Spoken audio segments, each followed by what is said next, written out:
Hey, welcome back, Friendship Small Groups. I'm glad you guys got back together again. I've got another video for you today, and today we are back in Galatians. We're looking at chapter 3, starting a new chapter, and this is a very interesting one because we're going to be looking at what does Paul talk about with this idea of a family dynamic.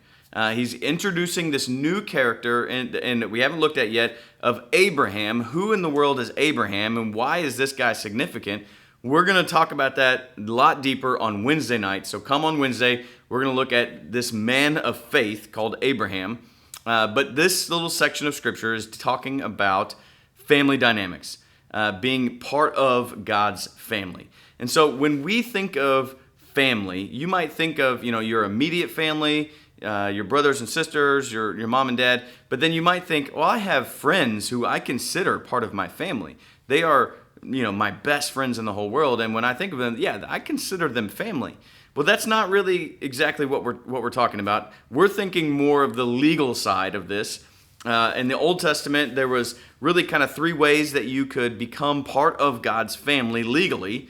And it was one, you either are born into it, you were born Jewish from Jewish mom and dad, right? You were born Jewish, and so you were automatically part of God's family. The Jewish nation was God's chosen people, and so you were either born into it, that's one way, to be legally part of God's family, or you were adopted into it. We have that today in our culture, in our world, where people can be adopted into a family. Well, just like that, in the Old Testament, there were people in the Bible that we see examples of, that they were adopted into God's family. One of them I think of is Rahab, who was adopted into God's family. She was accepted into their family.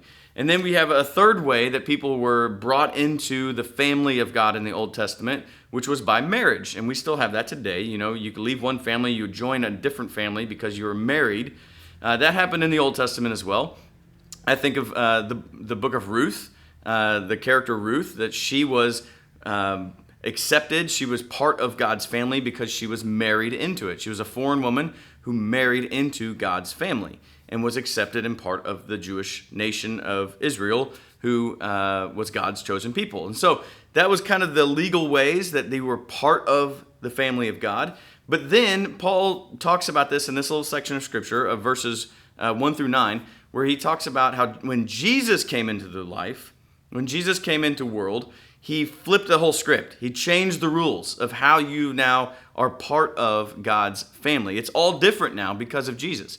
He changed the rules. And he says it's no longer by birth. It's no longer by adoption. It's no longer by marriage. Now it is by faith that you can be part of God's family. And everyone it's open and available to everyone to be part of God's family, but it's through faith in Jesus.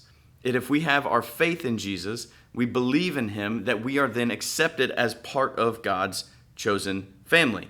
And so that's what Paul is talking about. And he brings this about in verse 2, and he talks about you became a Christian. You received the Spirit when you believed, when you had faith.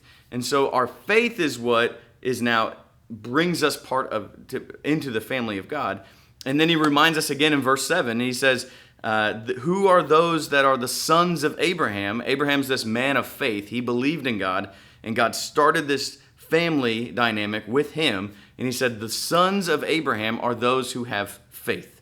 And so we want to have faith in Jesus. And when he came, he changed the rules, and everything is different. And so we're going to dive into this whole dynamic of what does it mean to have faith? What does being a Christian look like? We're going to look at that on Wednesday. But here's what I want you to do for your group time today. I want you to go around the room and share your story, because there might be some people standing around you. There might be people sitting around you that don't know your history. They don't know your story. They don't know if you are a Christian, if you believe in Jesus, what that was like. How did that come about? What is your story of how you started following Jesus? Go around the room and share that. And maybe if you are not a Christian, this is a great time for you to ask questions, for you to be curious and be like, why did you do that? How did, ask any questions that you have, but go around the room and share your story with everyone just to get to know each other a little better, get to understand why you believe and how that came about.